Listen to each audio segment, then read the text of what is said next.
ஒரு வீடியோவை பார்த்தே அவர் சோகமா இருக்கிறாரா இல்லையா என்பதை எப்படி சொல்ல முடியும்? நீங்க என்ன ஜோசியரா? ஜோசியர் கிடையாது. அண்ணன் சீமான் ஒரு கேரக்டர். விஜய் வெறும் ஆக்டர் தான். அந்த ஆக்டரை இயக்குற இயக்குனர் தான் அண்ணன் சீமான். ஒருத்தன் உண்மையா அழுகுறானா, ஒப்புக்கு நடிப்புக்கு அழுகுறானா அப்படிங்கறத அவனோட முகத்தை பார்த்தே அண்ணன் சீமானால சொல்ல முடியும். புரியுதா?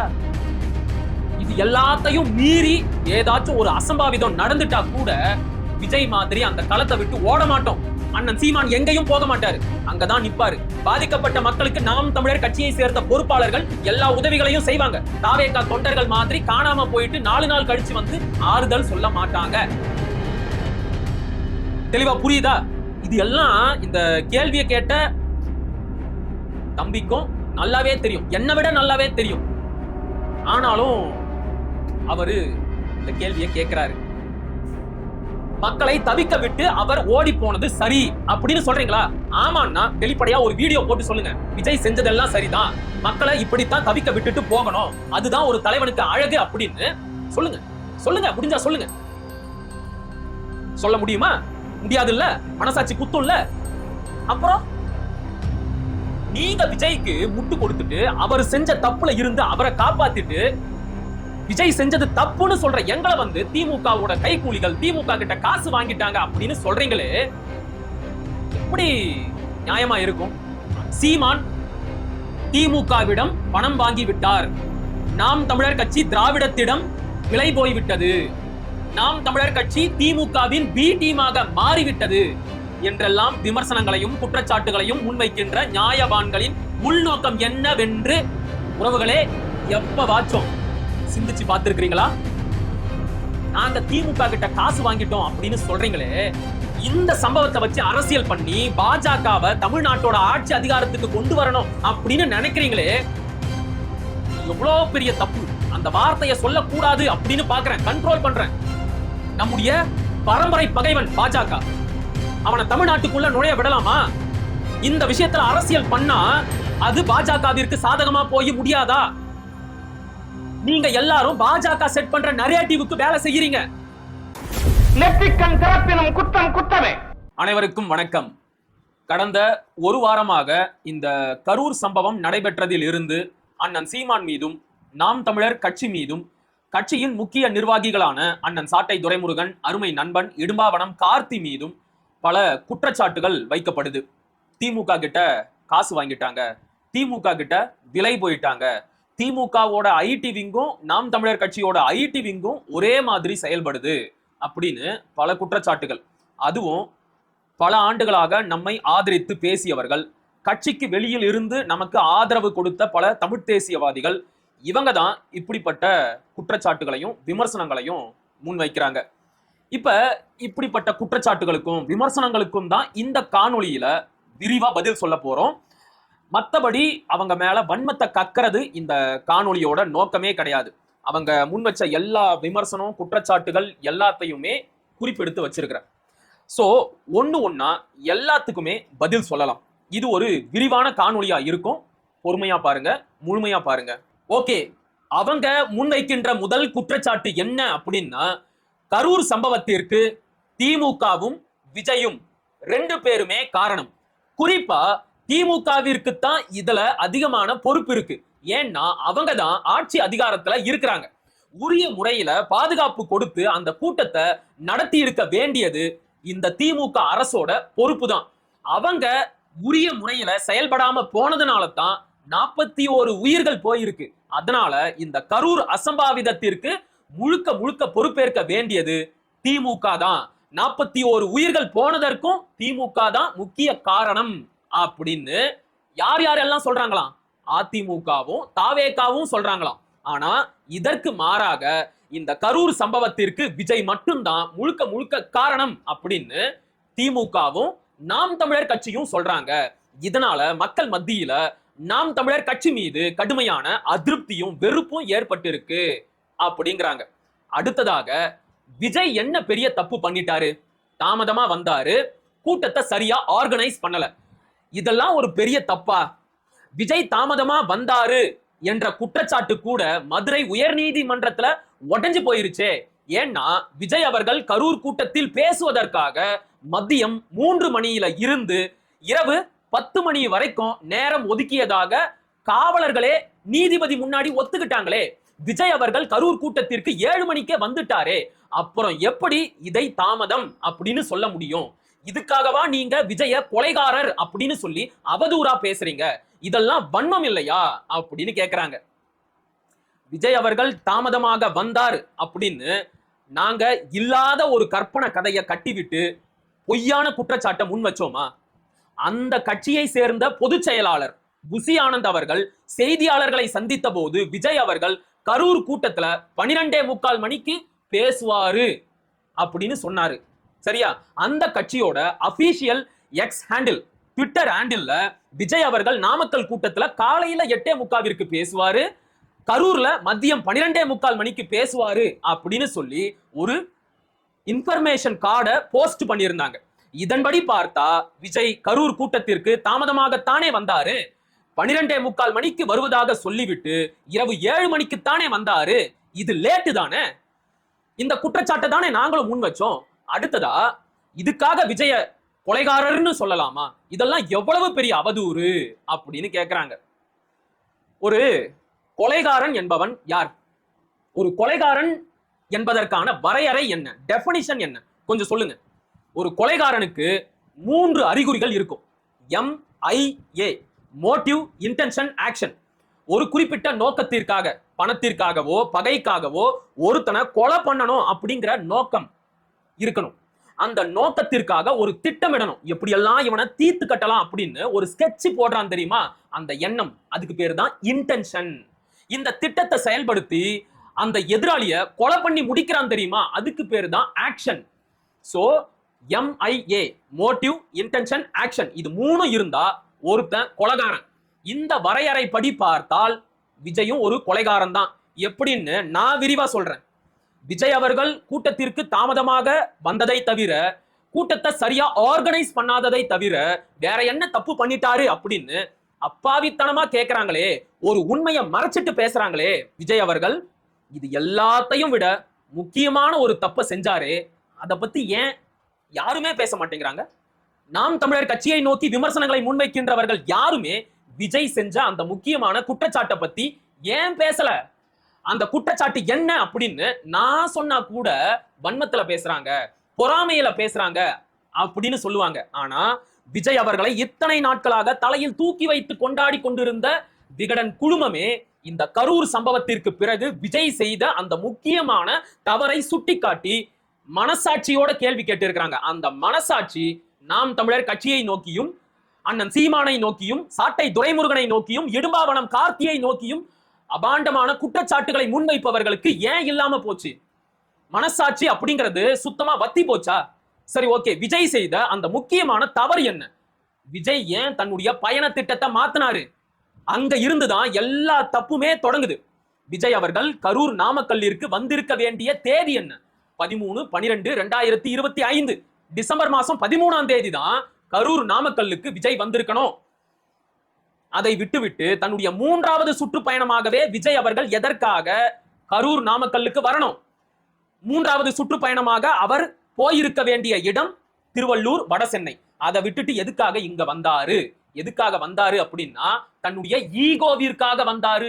ஈகோ ஈகோ நான் சொல்லல, பல லட்சக்கணக்கான மக்கள் படிக்கின்ற ஜூனியர் விகடன் வார இதழ் சொல்லியிருக்கு. இவங்க தான் விஜய வச்சு ஒரு புத்தகத்தையும் ரிலீஸ் பண்ணாங்க.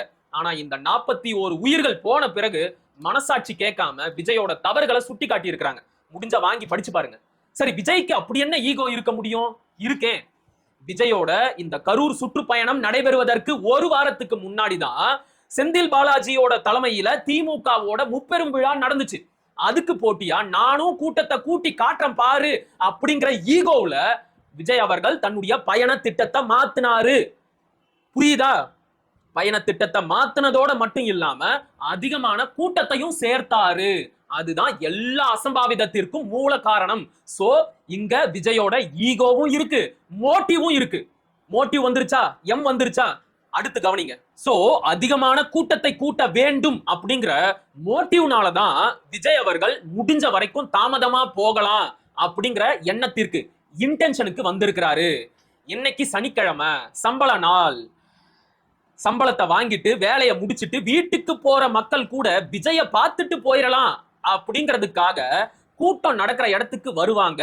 சோ முடிஞ்ச அளவுக்கு தாமதமா போகலாம் அப்படின்னு விஜய் அவர்கள் நினைச்சிருக்கிறாரு. அதே எண்ணத்தோட தான், அதே இன்டென்ஷனோட தான் தன்னுடைய மாவட்ட செயலாளர்கள் கிட்ட சொல்லி பக்கத்து தொகுதி, பக்கத்து மாவட்டங்கள்ல இருந்து அதிகமான ஆட்களையும் வர வச்சிருக்கிறாரு.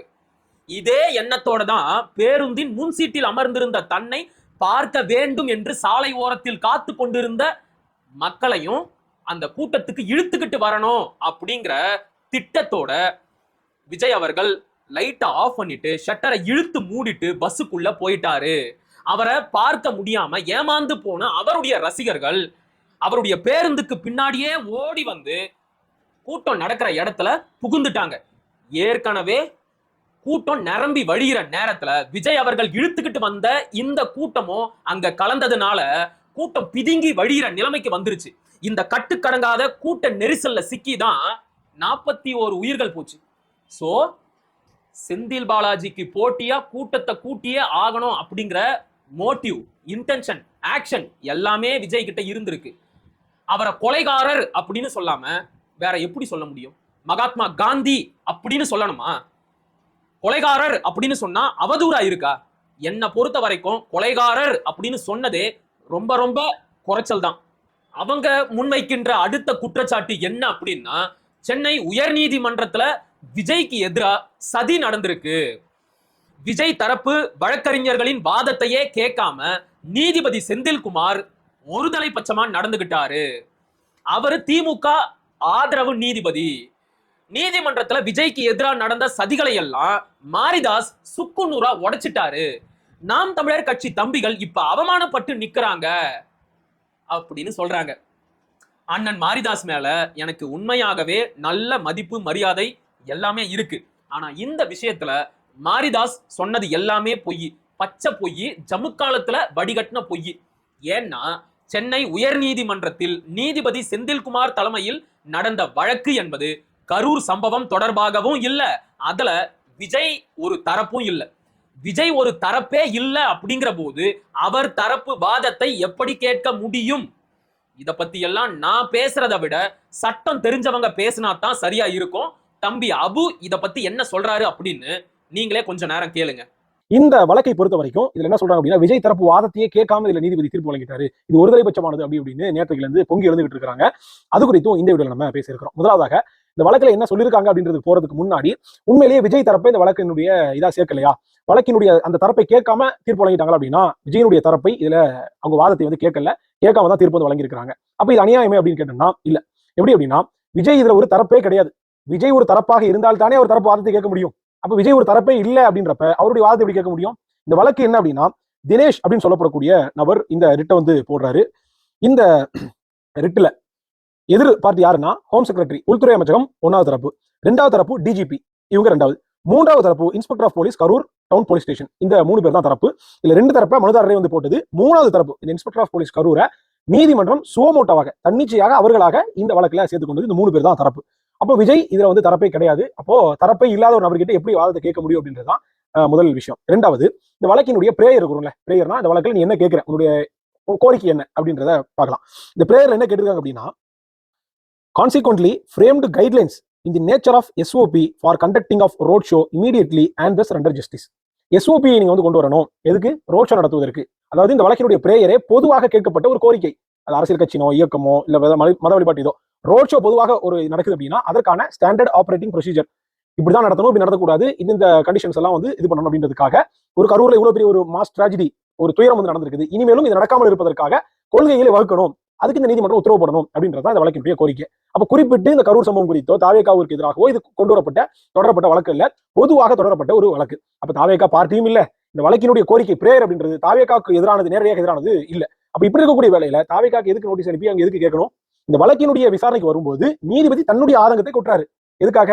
இந்த வழக்கு வந்து பிரேயர் வந்து நீங்க சுருக்கமா கேட்டிருக்கீங்க, ஆனா இந்த பிரேயர் நீங்க கேட்டதுனால நான் நீதிமன்றம் வந்து இப்பயே கடந்து போயிட முடியாது, நீதிமன்றத்துக்கு பறந்துபட்ட பார்வை இருக்குது, அதனால நீதிமன்றம் தன்னிச்சையாக வந்து மத்த விஷயங்கள் இந்த எஸ்ஐடி போட்டது மத்த விஷயங்கள் எல்லாம் வந்து சொல்லியிருக்குது.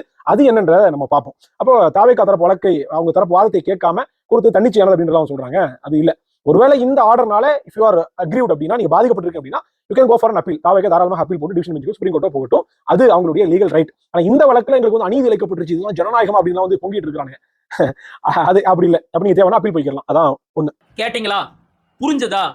நடந்தது ஒரு பொது நல வழக்கு. அதுல விஜய் அவர்கள் ஒரு தரப்பே கிடையாது. அப்படி இருக்கும்போது எப்படி விஜய் தரப்பு வழக்கறிஞர்களின் வாதத்தை நீதிபதியால கேட்க முடியும்? ஒருவேளை நீதிபதி சொன்ன கருத்துல விஜய் அவர்களுக்கு ஏதாச்சும் மாற்று கருத்து இருந்தா, அப்செக்ஷன் இருந்தா, தாராளமா அவரு மேல்முறையீடு செய்யட்டும். யாரு வேண்டான்னு சொன்னது? ரெண்டாவது, நீதிபதி செந்தில்குமார் சொன்னதுல என்ன தப்பு இருக்க முடியும்? விஜய்க்கு என்ன தலைமை பண்பு இருக்கு? சொல்லுங்க. தன்னை நம்பி தன்னை பார்க்க வந்த மக்கள் கொத்து கொத்தாக செத்து விழுந்த போது அவர்களை அம்போன்னு தவிக்க விட்டுட்டு விஜய் மட்டும் பத்திரமா பாதுகாப்பா பிளைட் ஏறி தன்னுடைய வீட்டுக்கு வந்துட்டாரே, இதுக்கு பேரு தான் தலைமை பண்பா? இவருக்கு பேரு தான் தலைவரா? அசிங்கமா இல்ல? இது வரைக்கும், இந்த நொடி வரைக்கும் நடந்த அசம்பாவிதத்திற்கு விஜய் அவர்கள் தார்மீக பொறுப்பை ஏத்துக்கிட்டு ஒரு சின்ன வருத்தத்தை கூட தெரிவிக்கவே இல்லை. ஒரு சின்ன மன்னிப்பை கூட கேட்கவே இல்லை. ஏன்? எது அவரை தடுக்குது? ஈகோ, தலைகணம். நான் ஒரு உச்ச நட்சத்திரம், நான் ஒரு சூப்பர் ஸ்டார், நான் போய் இவங்க கிட்ட மன்னிப்பு கேட்கிறதா? முடியாது. இப்படி ஒரு ஈகோ மென்டாலிட்டியில இருக்கிற நபர் எப்படி தலைவரா இருக்க முடியும்? விஜய் அவர்கள் கரூர் கூட்டத்துல பேசி கொண்டிருந்த போது அவருடைய கண்ணு முன்னாலேயே அவர் நின்று பேசிய பேருந்தை சுற்றி பல பேர் மயக்கம் போட்டு விழுந்தாங்க, பல பேர் செத்து விழுந்தாங்க. உதவி கேட்டு சுத்தி இருந்த மக்கள் எல்லோரும் விஜய் கிட்ட கத்துனாங்க, கதறினாங்க, கெஞ்சினாங்க. ஒரு கட்டத்துக்கு மேல செருப்பை கூட தூக்கி வீசினாங்க. ஆனா அவங்களோட கத்தலையும் கதறலையும் கெஞ்சலையும் அந்த மரண ஓலத்தையும் காதலையே வாங்கிக்காம, செருப்பை கொண்டு வீசினதையும் கண்டுக்காம, கையில இருக்கிற பேப்பர்ல என்ன எழுதி இருக்கோ அத சாவி கொடுத்த பொம்மையாட்டும் படிச்சு முடிச்சுட்டு அவர் பாட்டுக்கு கிளம்பி போயிட்டாரு. இதுதான் ஒரு தலைவன் செய்யற வேலையா? நான் இப்படி கேட்கிறேன். அந்த கூட்டத்துல ஒருவேளை ஐயா எடப்பாடி பழனிசாமி இருந்திருந்தா இப்படித்தான் ஓடி போயிருப்பாரா? சொல்லுங்க, சொல்லுங்க நியாயமாரே. ஐயா எடப்பாடி பழனிசாமி அவர்கள் மக்களை இப்படித்தான் தவிக்க விட்டு ஓடி போயிருப்பாரா? அண்ணன் சீமான் இருந்திருந்தா இப்படித்தான் ஓடி போயிருப்பாரா? அண்ணாமலை செஞ்சிருப்பாரா? யாருமே செய்ய மாட்டாங்க. ஆனா விஜய் அவர்கள் அந்த சம்பவம் நடந்து முடிஞ்ச உடனே தெரிச்சிட்டார், ஓடிட்டார். இவரெல்லாம் எப்படி ஒரு தலைவரா இருக்க முடியும்? இவருக்கு என்ன தலைமை பண்பு இருக்கு? இத நீதிபதி செந்தில்குமார் கேட்டா என்ன, நாங்க கேட்டா என்ன? எப்படி இருந்தாலும் விஜய்க்கு தலைமை பண்பு இல்லை, அவர் ஒரு தலைவரே இல்லை என்பதுதான் உண்மை. நீங்க ஏத்துக்கிட்டாலும் சரி, ஏத்துக்கலன்னாலும் சரி, இதுதான் சத்தியமான உண்மை. ஒருவேளை விஜய் மேல எந்த தப்பும் இல்ல அப்படின்னு நீங்க இப்பயும் வாதாடுனா, நான் கேட்கிற கேள்விக்கு பதில் சொல்லுங்க. அப்ப விஜய் செஞ்சதெல்லாம் சரின்னு சொல்ல வரீங்களா? மக்களை தவிக்க விட்டு அவர் ஓடி போனது சரி அப்படின்னு சொல்றீங்களா? ஆமான்னா வெளிப்படையா ஒரு வீடியோ போட்டு சொல்லுங்க. விஜய் செஞ்சதெல்லாம் சரிதான், மக்களை இப்படித்தான் தவிக்க விட்டுட்டு போகணும், அதுதான் ஒரு தலைவனுக்கு அழகு அப்படின்னு சொல்லுங்க. சொல்லுங்க, முடிஞ்சா சொல்லுங்க. சொல்ல முடியுமா? முடியாது இல்ல? மனசாட்சி குத்தும் இல்ல? அப்புறம் நீங்க விஜய்க்கு முட்டு கொடுத்துட்டு அவர் செஞ்ச தப்புல இருந்து அவரை காப்பாத்திட்டு விஜய் செஞ்சது தப்புன்னு சொல்ற எங்களை வந்து திமுகவோட கைக்கூலிகள், திமுக கிட்ட காசு வாங்கிட்டாங்க அப்படின்னு சொல்றீங்களே, எப்படி நியாயமா இருக்கும்? அடுத்ததா ஒரு கேள்வியை கேட்டீங்களே, அதுதான் இருக்கிறதுலயே மிகப்பெரிய கொடுமை. விஜயோட பேருந்து மேல யாரோ 2 இளைஞர்கள் 2 வீலர்ல வந்து அவங்களா மோதி கீழே விழுந்து அவங்களா எந்திரிச்சு போயிட்டாங்க. இதுக்காக விஜய் மேல எதுக்கு ஹிட் அண்ட் டிரைவ் கேஸ் போடணும்? அவர் என்ன பண்ணுவாரு அப்படின்னு கேக்குறாங்க. மாரிதாசும் கேக்குறாரு. மாரிதாசுக்கு என்ன ஆச்சுனே தெரியல, சட்டம் தெரிஞ்சு பேசுறாரா இல்லையானே புரியல. மத்தவங்களை விடுங்க, நாம் தமிழர் கட்சி மேல இருக்கிற கண்மூடித்தனமான வெறுப்புல கோபத்துல அவங்க என்னென்னமோ பேசுறாங்க. ஆனா நல்லா சட்டம் தெரிஞ்ச மாரிதாஸ் கூட இத பேசலாமா? இந்திய மோட்டார் வாகன சட்டப்படி நாம சாலையில போகும்போது நம்முடைய வண்டி இன்னொரு வண்டி மேல மோதினாலும் சரி, நம்ம வண்டி மேல இன்னொரு வண்டி வந்து மோதினாலும் சரி, அந்த இடத்துல நிக்கணும், இறங்கி பாதிக்கப்பட்டவருக்கு என்ன ஆச்சு அப்படின்னு பார்க்கணும். நடந்த விபத்தை பத்தி டிராபிக் போலீஸ் கிட்ட இன்ஃபார்ம் பண்ணணும். இது எதையுமே செய்யாம அந்த இடத்தை விட்டு போனா அது ஒரு சீரியஸ் கிரைம். BNS செக்ஷன் 106(1), 106(2) படி இது ஒரு கிரைம். அதத்தான் hit and drive, hit and run அப்படின்னு சொல்லுவாங்க. விஜய் வண்டி மேல யாரோ 2 பசங்க அவங்களா வந்து மோதி கீழே விழுந்துட்டாங்க, சரிதான். ஆனா விஜய் அவர்கள் வண்டியை நிறுத்தினாரா? அவர் பாட்டுக்கு போய்கிட்டே இருக்கிறாரு. நடந்த ஆக்சிடென்ட்டை பத்தி டிராபிக் போலீஸ் கிட்ட இன்ஃபார்ம் பண்ணாரா? ரெண்டாவது, விஜய்க்கு ரோட் ஷோ நடத்துறதுக்கு அனுமதியே கிடையாது. ஆனா அவரு ஒவ்வொரு சுற்றுப்பயணத்திலையும் அந்த ரோட் ஷோவை நடத்திக்கிட்டே இருக்கிறாரு. சாலையில போற வர மக்களுக்கு அதனால மிகப்பெரிய அளவிற்கு தொந்தரவு ஏற்படுது. இதெல்லாம் தப்பா தெரியலையா? சொல்லுங்க. இதெல்லாம் தப்பு இல்ல, அப்படிதானே? இதத்தான் நீதிபதி சுட்டிக்காட்டி அவர் மேல ஹிட் அண்ட் டிரைவ் கேஸ் போடுங்க, அந்த பேருந்த பறிமுதல் செய்யுங்க அப்படின்னு சொல்லி இருக்கிறாரு. இதுல என்ன பெரிய சதியை நீங்க கண்டுட்டீங்க? ஒருவேளை இதெல்லாம் சதின்னு சொல்றீங்கன்னு வைங்க, நான் மறுபடியும் கேட்கிறேன், நீங்க எல்லாம் என்ன பண்றீங்க அப்படின்னா, விஜய் அவர்கள் அனுமதியே இல்லாம ரோட் ஷோ நடத்தினது சரி, அப்படித்தான் பண்ணுவாரு, அவர் ஒரு உச்ச நட்சத்திரம், அவர் யாரு சொன்னாலும் கேட்க மாட்டாரு, இப்படித்தான் மக்களுக்கு தொந்தரவை ஏற்படுத்துவாரு, வேணும்னா அவரு வெளியே வர அன்னைக்கு மக்கள் எல்லோரும் வீட்டுக்குள்ளேயே இருக்கலாம் அப்படின்னு எல்லாம் பேசுங்க. பேசுங்க, பேசினாலும் பேசுவீங்க. தற்குறி அணிலுங்க மாதிரி வர வர நம்ம ஆட்களோட மூளையும் மழுங்கிக்கிட்டே இருக்கு. வெரி குட், சூப்பர், இப்படியே பேசுங்க. அடுத்ததா அவங்க என்ன குற்றச்சாட்டை முன்வைக்கிறாங்க அப்படின்னா, நாம் தமிழர் கட்சியை சேர்ந்தவர்கள் திமுக அரசின் கைக்கூலிகளாக மாறி ஆள்காட்டி வேலையை செய்து கொண்டிருக்கிறார்கள். ஆள்காட்டி, எவ்வளவு கடுமையான விமர்சனம், எவ்வளவு கடுமையான சொல் தெரியுமா அது? சரி, இருக்கட்டும், பரவாயில்ல. அப்படி யார நாங்க காட்டி கொடுத்துட்டோம்? விஜயோட ரசிகர்களை, தொண்டர்களை, அவரோட ஆதரவாளர்களை நாங்க காட்டி கொடுத்துட்டோமா? எதுக்காக? கரூர் சம்பவத்திற்கு முழுக்க முழுக்க திமுகவும் செந்தில் பாலாஜியும் தான் காரணம், அவங்க தான் ஏதோ சதி செஞ்சு இப்படிப்பட்ட ஒரு அசம்பாவிதத்தை ஏற்படுத்திட்டாங்க அப்படின்னு பேசக்கூடிய விஜயோட ஆதரவாளர்கள், ரசிகர்கள், தொண்டர்கள், அணில்கள் எல்லாரையும் அருணா ஜெகதீசன் ஆணையம் விசாரிக்கணும் அப்படின்னு சொல்லி நாங்க காட்டி கொடுத்துட்டோமா? என்ன காட்டி கொடுத்தோம் சொல்லுங்க? என்ன காட்டி கொடுத்தோம்? கரூர் சம்பவம் தொடர்பாக உண்மையை கண்டறிவதற்காகத்தான் அருணா ஜெகதீசன் தலைமையில ஒரு நபர் ஆணையத்தை போட்டு இருக்கிறாங்க. இப்ப தாவேகா தொண்டர்கள் உண்மையாகவே இந்த சம்பவத்திற்கு திமுக தான் காரணம், செந்தில் பாலாஜி தான் காரணம், அவருக்கு சட்டப்படி தண்டனை வாங்கி தரணும் அப்படின்னு நினைச்சா அவங்க என்ன பண்ணணும்? நேரா அருணா ஜெகதீசன் ஆணையத்திற்கு முன்னாடி போய் உக்காந்து அவங்க தரப்பு சான்றுகளை எல்லாம் எடுத்து வச்சு வாக்குமூலம் கொடுக்கணும். அதை விட்டுட்டு சமூக வலைதளத்துல கம்ப சுத்திக்கிட்டு இருந்தா அதனால எந்த பயனும் இல்லை. சோ விஜய் ரசிகர்கள் வந்து பாத்தீங்கன்னா இந்த கரூர் சம்பவத்தை டாப் டு பாட்டம் கிளியரா அலசி ஆராய்ஞ்சு தகுந்த சான்றுகளோட திமுக தான் குற்றவாளி, செந்தில் பாலாஜி தான் குற்றவாளி அப்படின்னு நம்புறது உண்மையா இருந்தா அருணா ஜெகதீசன் ஆணையத்திற்கு முன்னாடி போய் சாட்சி சொல்லட்டும். சரி, வேணாம், அந்த ஆணையத்தின் மீது அவங்களுக்கு நம்பிக்கை இருக்காது, ஏன்னா அந்த ஆணையத்தை போட்டதே திமுக அரசு தான், அவங்கள விட்டுருவோம். நீதிமன்றத்துக்கு போங்க, நீதிமன்றத்துக்கு போங்க. 2 நாளைக்கு முன்னாடி இந்த கரூர் சம்பவம் தொடர்பாக மதுரை உயர் நீதிமன்றத்துல ஒரு வழக்கு நடந்துச்சா இல்லையா? அந்த வழக்குல தாவேகா தரப்பு வழக்கறிஞர்கள் என்ன சொன்னாங்க? இந்த கரூர் நிகழ்ச்சியை ஏற்பாடு செய்தது தாவேகா கரூர் மாவட்ட செயலாளர் மதியழகன் தான், அவரை ஏற்கனவே கைது பண்ணிட்டாங்க, அதனால சிடிஆர் நிர்மல்குமாருக்கும் புசி ஆனந்துக்கும் முன்ஜாமீன் கொடுங்க அப்படின்னு கேட்டாங்க. எந்த ஒரு இடத்துலயும் இதற்கு திமுக தான் காரணம், செந்தில் பாலாஜி தான் காரணம் அப்படின்னு அவங்க பேசவே இல்லை, வாதாடவே இல்லை. ஒருவேளை தாவேகா தொண்டர்கள், ரசிகர்கள், அணில்கள், ஆதரவாளர்கள் இவங்க யாருகிட்டயாச்சும் திமுகவிற்கு எதிரான சாலிட் ப்ரூஃப் இருந்துச்சுன்னு வைங்க, தூக்கிட்டு நீதிமன்றத்துக்கு போங்க. போய் நீதிபதி முன்னாடி எல்லா எவிடன்ஸையும் சப்மிட் பண்ணி வாதாடி செந்தில் பாலாஜிக்கு தண்டனையை வாங்கித்தாங்க. நானே கை தட்டுறேன். யாராச்சும் ஒருத்தர் இதற்கு பொறுப்பு ஏத்துக்கிட்டே ஆகணும். 41 உயிர்கள் போயிருக்கு, விளையாட்டு விஷயம் கிடையாது. அப்படியே லேஸ்ல இதை விட முடியாது. உண்மையான குற்றவாளிக்கு தண்டனை கிடைச்சே ஆகணும். நாங்க விஜய்னு சொல்றோம், நீங்க இல்ல திமுகன்னு சொல்றீங்க. போங்க, சட்டப்படி வாதாடி தண்டனையை வாங்கித்தாங்க. வேணான்னு சொல்றோமா? அதை விட்டுட்டு சமூக வலைதளத்துல உக்காந்துக்கிட்டு சதி கோட்பாடு பேசுறது, ஆயிரக்கணக்கான வீடியோ வந்து குவிஞ்சிருச்சு, யாரு மேல தப்பு அப்படின்னு தெளிவா தெரிஞ்சு போச்சு. இன்னும் இந்த சதி கோட்பாட கூச்சமே இல்லாம பேசுறது. சரிப்பா, அருணா ஜெகதீசன் ஆணையத்தை விடுங்க, நீதிமன்றத்தை விடுங்க, ஒரு பிரஸ் மீட்டை நடத்துங்க.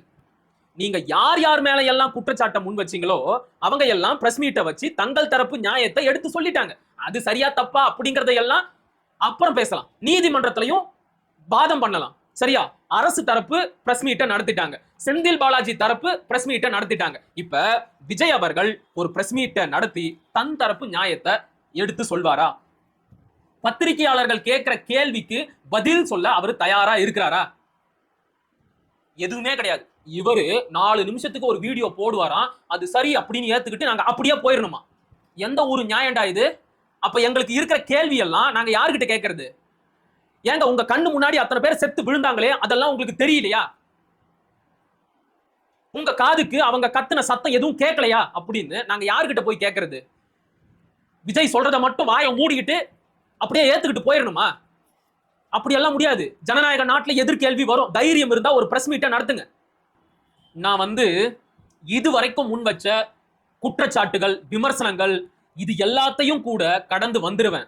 ஆனா கடைசியில கொஞ்சம் கூட மனசாட்சியே இல்லாம ஒரு கேள்வியை கேட்டாங்க பாருங்க, அதை மட்டும் என்னால ஏத்துக்கவே முடியல. அதுவும் பல ஆண்டுகளாக நம்மை ஆதரித்து பேசி கொண்டிருந்த, நம்மை பற்றி நன்கு தெரிந்த ஒரு தம்பியே அந்த கேள்வியை கேட்கிறாரு அப்படிங்கிற போது சுத்தமா மனசு வெறுத்து போச்சு. நாம் தமிழர் கட்சி மேல என்ன கோபம் வேணும்னாலும் இருக்கட்டும், அதுக்குன்னு இவ்வளவு மோசமான விமர்சனத்தையா முன்வைக்கணும்? அவங்க கேட்கிறாங்க, நாம் தமிழர் கட்சி சார்பாக கூடத்தான் எத்தனையோ மாநாடு நடத்துறீங்க, பொதுக்கூட்டம் நடத்துறீங்க. எடுத்துக்காட்டுக்கு ஆடு மாடுகளின் மாநாடு நடத்துறீங்க, கல்லிறக்கும் போராட்டம் நடத்துறீங்க, மரங்களின் மாநாடு நடத்துறீங்க, மலைகளின் மாநாடு நடத்துறீங்க, இப்ப கடலம்மா மாநாடு நடத்த போறீங்க. இதுல எல்லாம் ஏதாச்சும் ஒரு அசம்பாவிதம் நடந்தா நீங்க பொறுப்பு ஏத்துக்குவீங்களா? எல்லா பக்கத்துல இருந்தும் முட்டுதானே கொடுப்பீங்க. இப்ப விஜய மட்டும் இந்த கரூர் சம்பவத்திற்காக பொறுப்பேத்துக்க சொல்றீங்களே, இது நியாயமா அப்படின்னு கேக்குறாங்க. இதுக்கு என்ன பதில சொல்றது? நாம் தமிழர் கட்சி கூட்டத்துல அப்படியெல்லாம் எந்த ஒரு அசம்பாவிதமும் நடக்காது. ஏன் தெரியுமா? நாங்கள் ஒழுக்கமானவர்கள். கேட்டுச்சா? நாங்கள் ஒழுக்கமானவர்கள். ஒரு மாநாட்டுக்கு, ஒரு கூட்டத்துக்கு எப்படி வரணும், எந்த இடத்துல உட்காரணும், பொது சொத்துக்களை எப்படியெல்லாம் பராமரிக்கணும், பெண்களை எப்படியெல்லாம் மதிக்கணும், ஒரு கூட்டத்துல குப்பையை எங்க போடணும், கூட்டம் முடிஞ்ச உடனே எப்படி எந்திரிச்சு அழுங்காம குலுங்காம சண்டை சச்சரவு செய்யாம கலைஞ்சு போகணும் அப்படிங்கிறது எல்லாமே எங்களுக்கு நல்லா தெரியும். அதனால எங்க கூட்டத்துல அப்படி எந்த ஒரு அசம்பாவிதமும் நடக்கவே நடக்காது. அது மட்டும் இல்லாம ஒவ்வொரு மாநாடு நடக்கிறதுக்கு முன்னாடியும் அந்த மாநாடு நடக்கிற இடத்த அண்ணன் சீமான் நேரடியா போய் பார்வையிடுவாரு. மேடையை எப்படி அமைக்கணும், மக்கள் எந்த பக்கம் உட்காரணும், மக்களுடைய பாதுகாப்பு எப்படி எல்லாம் பராமரிக்கப்படணும், அவங்களுக்கு தேவையான வசதிகளை எல்லாம் எப்படி ஏற்பாடு செய்யணும் என்பதையெல்லாம் அண்ணன் சீமானே முன்னாடி நின்று தன்னுடைய தொண்டர்களுக்கும் பொறுப்பாளர்களுக்கும் கட்டளை இடுவாரு. இது எல்லாத்தையும் மீறி ஏதாச்சும் ஒரு அசம்பாவிதம் நடந்துட்டா கூட விஜய் மாதிரி அந்த களத்தை விட்டு ஓட மாட்டோம். அண்ணன் சீமான் எங்கேயும் போக மாட்டாரு, அங்கதான் நிப்பாரு. பாதிக்கப்பட்ட மக்களுக்கு நாம் தமிழர் கட்சியை சேர்ந்த பொறுப்பாளர்கள் எல்லா உதவிகளையும் செய்வாங்க. தாவேகா தொண்டர்கள் மாதிரி காணாம போயிட்டு 4 நாள் கழிச்சு வந்து ஆறுதல் சொல்ல மாட்டாங்க. தெளிவா புரியுதா? இது எல்லாம் இந்த கேள்வியை கேட்ட தம்பிக்கும் நல்லாவே தெரியும், என்னை விட நல்லாவே தெரியும். ஆனாலும் அவரு இந்த கேள்வியை கேட்கிறாரு. சரி, ஓகே. அடுத்ததா கடைசியா என்ன சொல்றாங்க அப்படின்னா, கடைசி முடிஞ்சு போச்சு. சம்பவம் நடந்த அன்னைக்கு விஜய ஆதரிச்சு பேசுனீங்க, 3 நாள் கழிச்சு விஜய எதிர்த்து பேசுறீங்க. என்னதான் மனநிலையில இருக்கிறீங்க? விஜய் அவர்கள் ஒரு வீடியோ போட்டா அந்த வீடியோவை பார்த்துட்டு விஜய் மூஞ்சில கொஞ்சம் கூட சோகமே இல்லை அப்படின்னு சீமான் சொல்றாரு. அவர் என்ன ஜோசியரா அப்படின்னு கேக்குறாங்க. சம்பவம் நடந்த அன்னைக்கு அண்ணன் சீமான் மட்டும் கிடையாது, எல்லாருமே இது ஒரு விபத்து அப்படின்னு தான் நினைச்சோம். ஆனா அடுத்தடுத்த நாள்ல வந்த காணொளிகளை எல்லாம் பார்க்கும்போது இது விபத்து இல்லடா, இது ஒரு தனி மனித தவறு, இது ஒரு மேன்மேடு டிசாஸ்டர், விஜயோட கவனக்குறைவாலையும் அவருடைய கட்சி பொறுப்பாளர்களின் பொறுப்பற்ற தனத்தாலையும் நடந்த மாபெரும் பேரழிவு அப்படின்னு தெரிஞ்ச பிறகுதான் விஜய் மேல கடுமையான குற்றச்சாட்டுகளையும் விமர்சனங்களையும் முன்வைக்க ஆரம்பிச்சோம். நேற்றைக்கு ஒரு காணொளி வந்துச்சு. விஜய் பேசுறாரு, பேருந்துக்கு பக்கத்துல 20 பேரு மயக்கம் போட்டு விழுந்துட்டாங்க. உதவி கேட்டு மக்கள் கெஞ்சுறாங்க, எதையுமே கண்டுக்கல. அவர் பாட்டுக்கு பேசுறாரு. அவங்க கத்துனது இவருக்கு கேட்கவே இல்லை, அப்படிதானே? இதையெல்லாம் நாங்க நம்பணும். அத்தனை மரண ஓலங்களுக்கு மத்தியில மைக்க புடிச்சுக்கிட்டு கரூர்ல என்ன பிரச்சனைன்னா பாக்குறவனுக்கு வெறுப்பு வருமா வராதா? அப்புறம் ஒண்ணு கேட்டீங்களே, என்னது? ஒரு வீடியோவை பார்த்தே அவர் சோகமா இருக்கிறாரா இல்லையா என்பதை எப்படி சொல்ல முடியும்? நீங்க என்ன ஜோசியரா? ஜோசியர் கிடையாது. அண்ணன் சீமான் ஒரு டைரக்டர். விஜய் வெறும் ஆக்டர் தான். அந்த ஆக்டரை இயக்குற இயக்குனர் தான் அண்ணன் சீமான். ஒருத்தன் உண்மையா அழுவுறானா, ஒப்புக்கு நடிப்புக்கு அழுவுறானா அப்படிங்கறத அவனோட முகத்தை பார்த்தே அண்ணன் சீமானால சொல்ல முடியும். புரியுதா? இத தெரிஞ்சுக்கிறதுக்கு அர்த்த சாஸ்திரங்களையும் 63 ஆய கலைகளையும் கரைச்சி குடிச்சாதான் முடியும் அப்படின்னு எல்லாம் கிடையாது. மூஞ்ச பார்த்தாலே சொல்லிடலாம். அவ்வளோ பெரிய அசம்பாவிதம் நடந்திருக்கு. கொஞ்சம் கூட குற்ற உணர்வே இல்லாம அந்த காணொலியிலையும் இந்த கரூர் சம்பவத்தை தன்னுடைய அரசியல் லாபத்துக்கு தான் விஜய் அவர்கள் பயன்படுத்திக்க நினைச்சாரு.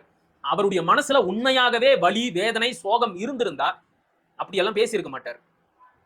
சரி, இறுதியா இந்த விவகாரத்தை பொறுத்த வரைக்கும் சீமான் திமுகவிடம் பணம் வாங்கி விட்டார். நாம் தமிழர் கட்சி திராவிடத்திடம் விலை போய்விட்டது.